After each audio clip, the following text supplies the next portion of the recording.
Who the fuck did I marry? Part 1.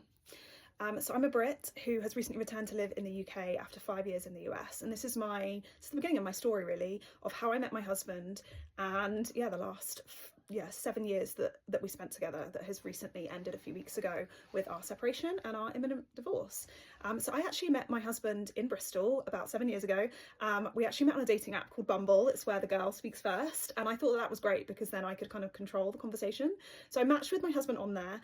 He was spending quite a bit of time, so he said, in California, and so we were chatting for a while, but we didn't necessarily meet like straight away.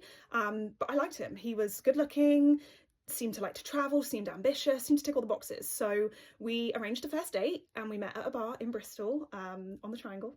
And yeah, we had a really, really great first date. He told me that he was single. He told me that he didn't have any kids, had never been married, and that he lived in a particular building in Bristol, like an apartment complex that I had heard of.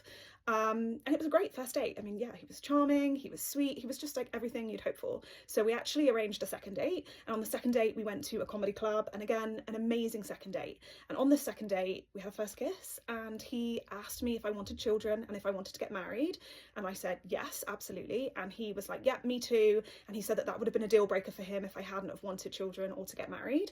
And I thought, gosh, I've like hit the jackpot here. He's got ticks every box. So yeah, we continued to date. He kind of swept me off my feet, if I'm honest. Like, we would do weekends away in Cardiff and go for dinner and drinks, and we'd go up to Birmingham and London and just do loads of like really, really fun stuff if I was working from home. So I'd actually bought my own apartment in Bristol just before I met him, a couple of months before I met him. So I owned my own flat in Bristol, in Bedminster, and I had a really, really good job in HR, in construction. I was making, 50k plus, which in the UK is a really, really good salary. Yeah, I just felt like I kind of had it all, and I was ready to kind of meet the man of my dreams, I guess, and I kind of thought that I had.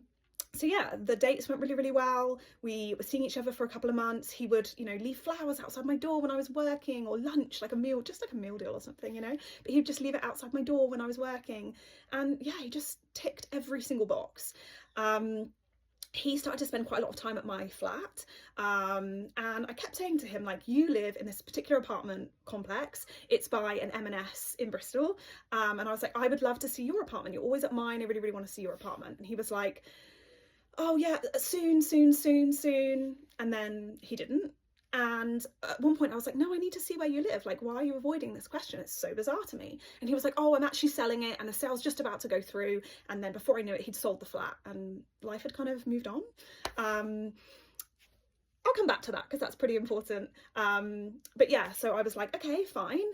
I also remember one evening we were just chilling at my flat, and a notification came up on his phone, and it was a notification from Tinder. And I was like, this is strange. Like, why are you getting notifications from Tinder? And he was like, it's old, it's not new. And he kind of like left the flat, and by the time he'd come back, he'd deleted Tinder off of my phone. So a couple of red flags there. One was the apartment and one was Tinder. But I liked him, and yeah, I really, really liked him. Like, fell pretty hard, pretty quick. Yeah, he ticked every box. Didn't have kids. I wanted someone without baggage. I wanted someone who kind of met me where I was at, had a good job, I had a good job, and who owned his own place, because I owned my own place. So I was very clear with him that was what I was looking for. No kids, had never been married, owned their own apartment, and just had a really, really good job. In time, I found out he only had a good job. The rest of them weren't so true. So yeah, that's the end of part 1. Follow along and I'll do part 2.